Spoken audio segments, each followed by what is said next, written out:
untuk sehat kita memang harus gembira ya.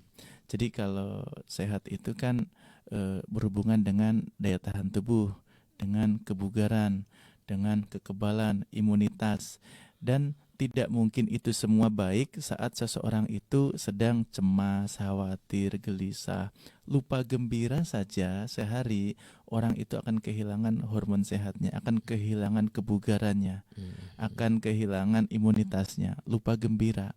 Jadi kita itu harus setiap saat gembira. Nah, Gembira. kemudian ada pertanyaan dari pasien, dok, bagaimana gembira? Masalah saya banyak, kan begitu.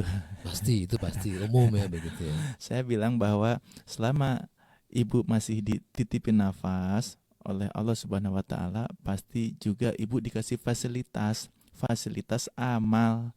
Fasilitas amal itu dua, lewat jalur syukur, lewat jalur sabar.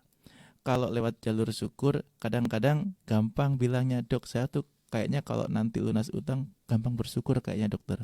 Oh, Belum tentu, belum nunggu tentu. lunas dulu ya baru bersyukur. Belum Masya tentu, Allah. belum tentu. Yang pasti kalau sabar mah lebih mudah Nah sebetulnya. itu dia, Kenapa mungkin kita lewat jalur sabar. sabar ya, karena mungkin saat kita kemudian diberi potensi untuk disyukuri, kadang-kadang kita lupa.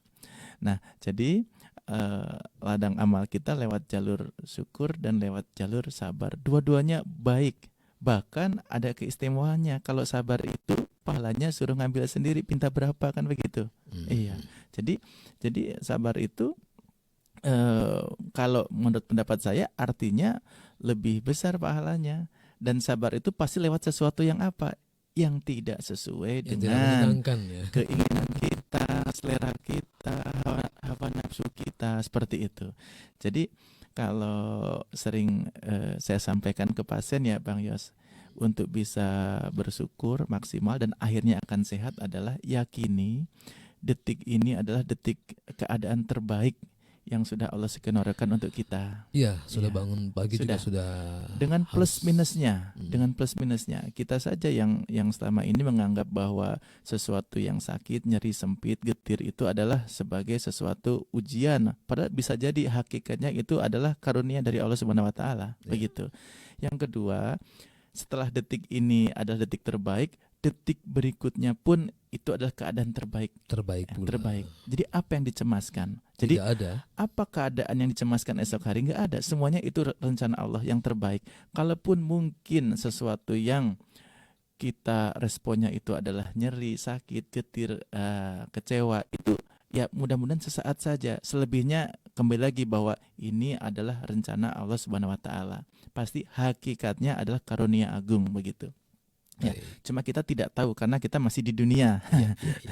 Yang ketiga, untuk mensyukuri poin 1 dan 2 tadi, yaitu apa? Untuk mensyukurinya ya sudah takwa gitu ya. Jadi ya sudah lakukan kebaikan sebanyak mungkin, itu bentuk syukurnya. Jadi ikhtiar itu wujud dari rasa syukur kita setelah kita diberi keadaan terbaik oleh Allah Subhanahu wa taala. Seperti itu mungkin. Ini mohon izin, ini pendapat motivasi dari sudut pandang medis. Karena kalau sudah begitu seseorang akan sehat. Karena yang menghilangkan hormon-hormon sehat itu adalah keadaan cemas, gelisah, khawatir, tidak bisa mengelola marah, seperti itu. Nah, tetapi dengan kita obati itu semua dengan tadi 3 poin tadi, insya Allah kalau menurut saya bisa membantu seseorang untuk bisa lebih tenang, damai, lebih sehat, lebih bisa. Kan kalau sudah orang itu meyakini ini keadaan terbaik, dia bisa maksimal gitu gembiranya, begitu. Selama ini banyak sekali pasien kami Bang Yus begini, ngaku bersyukur, tetapi ada ruang yang tersisa, dia tidak maksimal bersyukurnya. Karena apa? Ada masih menyimpan keinginan, ya, keinginan. Saya tuh ingin anak saya lulus, dok. Saya ingin rumah saya lunas, dok. Saya ingin beli rumah, masih ngontrak. Nah, ada ruang yang masih kemudian kita ingat di pikiran, menjadikan kita itu gagal maksimal syukur hari ini, begitu. Ya, jadi kalau bisa ya detik ini tuh detik terbaik, sudah tidak ada lagi ruang yang menjadikan kita akhirnya tidak maksimal dalam bersyukur. Itu mungkin. Baik ya, untuk Komodina, semoga tadi semoga motivasi bermanfaat. dari sisi medis cukup bermanfaat ya. Insyaallah.